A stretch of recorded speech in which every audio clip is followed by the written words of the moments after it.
ya de regreso a Noti6 360. Los 6 días de conversaciones maratónicas entre talibanes y representantes de Estados Unidos en Qatar han llevado a las partes a estar cerca de lograr un acuerdo sobre el marco de un pacto de paz destinado a poner fin a la guerra de 18 años en Afganistán. Para discutir el asunto nos acompaña el profesor José Gabriel Martínez Borrás, experto en relaciones internacionales. Buenos días. Buenos días.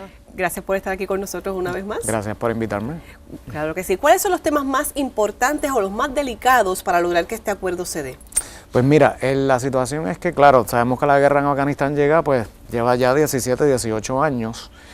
Cuando ponemos el conflicto desde la perspectiva de Estados Unidos, es el conflicto más largo en la historia armado, o sea, es la guerra más larga que Estados Unidos jamás ha participado. Yo creo que muchas veces pasa por debajo del radar porque a veces la gente se olvida que el conflicto existe. Realmente yo diría que los temas más importantes que ellos están hablando con el talibán, ¿verdad? Porque hay diferentes actores en el proceso de negociación, es organizar una especie de retirada de las tropas estadounidenses y ver entonces cómo llegan a una especie de consenso. Se teme o se prevé, ¿verdad?, cuál sería la reinserción del talibán como una fuerza legítima dentro del gobierno afgano. Si ponemos a mirar las estructuras e instituciones creadas, relaciones diplomáticas, todo por el gobierno afgano en los pasados 17, 18 años, pues ha sido sin el talibán. Entonces, yo diría que hay varias cosas. Número uno, los talibanes quieren negociar directamente con Estados Unidos, porque entienden que Estados Unidos, ¿verdad?, es el agente con quien tienen que llevar a cabo los procesos de negociación. Entienden que ese es su enemigo, por decirlo así.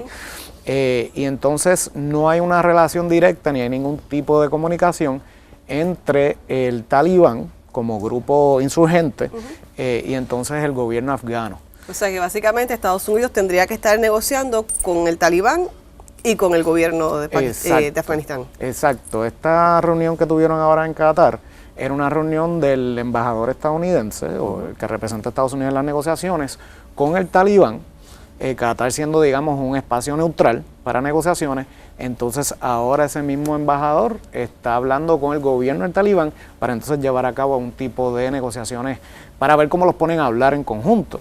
Yo creo que si lo ponemos en perspectiva, ¿no? O sea, Afganistán realmente no ha tenido paz por muchos años. Por muchos años. Yo diría ya estamos a 30, 40 años de guerra continua. Exactamente. Y entonces, ¿cómo tú promueves procesos de paz e integración en ese sentido? Hay personas en Afganistán, ¿verdad? Aquí viendo los diferentes grupos, ¿no? Exacto, hay personas que inclusive idealizan los años que el talibán estuvo en el poder porque fueron 5 años, digamos, de paz. Claro, con unas políticas sumamente fundamentalistas, ¿verdad?, en su mirada a lo que es lo social y todo eso. Lo mismo pasa con la gente que todavía observa y ve con cierta nostalgia a Saddam Hussein, que aunque era un dictador, pues mantenía algunas cosas a la raya. Y eso, pues, ese pueblo a veces se lo agradece. Hay unos sectores conservadores que evidentemente entonces miran esos 5 años del talibán como unos años de seguridad y paz. Ahora bien, ¿verdad?, ha cambiado, la sociedad afgana ha cambiado mucho en estos pasados de 17, 18 años. Las mujeres están incorporadas en la fuerza laboral, en la fuerza educativa. Por ende, el talibán está tratando de proyectar una imagen, digamos, un poquito más moderada, pero nunca, ¿verdad? Esto está todo, es una gran pregunta realmente, ¿verdad? ¿Cuál sería? Así que si nosotros entonces interpretamos esos cambios en la sociedad, hay obviamente otros grupos que o están dispuestos a negociar con el talibán para buscar entonces ya un fin del conflicto, ¿verdad? O simplemente hay unos grupos que no confían entonces en el talibán y entonces en ese sentido pues están...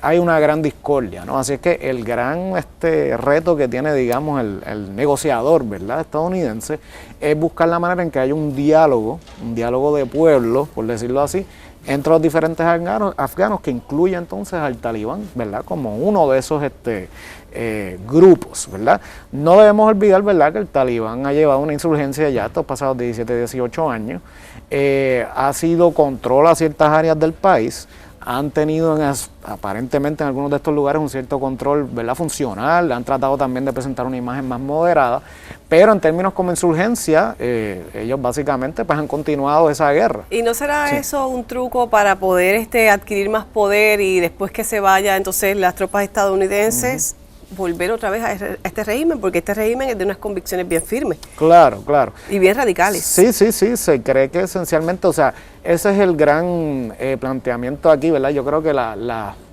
digamos, las fuerzas más liberales o más moderadas en Afganistán temen, ¿verdad?, que entonces una vez se vean los estadounidenses, de alguna manera el talibán toma el poder completo y entonces pues se regrese a lo que era ese gobierno que ellos tuvieron en el pasado. Eso evidentemente pues es la gran pregunta, y aquí digamos la negociación está en los detalles, ¿verdad? Y entonces, ¿cómo se podría manejar esa transición entonces de retirada estadounidense y de alguna manera que haya un gobierno esencialmente compartido? Pero los talibanes han continuado, digamos, sus ataques, y son maneras estratégicas de ellos poder poner presión para entonces conseguir lo que ellos quieren en términos de los procesos de negociación. Y de mantener el estatus de que pueden todavía, de que tienen poder y pueden tomar decisiones. Claro, no, ellos controlan gran parte del país, entonces tienen una influencia muy grande en lo que está pasando y la van a tener en la medida en que se siga negociando, ¿no? Perfecto, pues estaremos aquí pendientes de ese proceso de paz y las negociaciones que se lleven a cabo. Gracias por estar con nosotros, profesor. Gracias. Bueno, vamos a una pausa y en breve continuamos con más de Noti6 360.